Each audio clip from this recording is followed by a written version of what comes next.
দেব শুভশ্রীর মধ্যে mutual breakup হয়েছিল।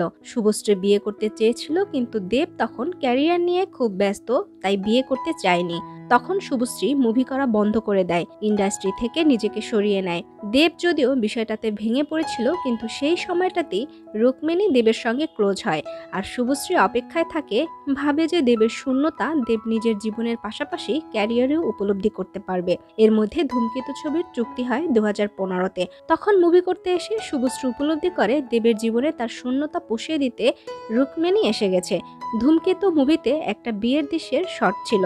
সেই শটটা শেষ করে মেকআপ রুমে ফেরার পথে 50 মিনিটের দূরত্বের রাস্তা ছিল। পুরোটা পথ শুভশ্রী সেদিন গাড়িতে কান্না করেছিল, কারণ তার প্রিয় মানুষটার বউ হওয়ার স্বপ্ন সিনেমাতে হলেও সেটা আর বাস্তবে কখনো হবে না।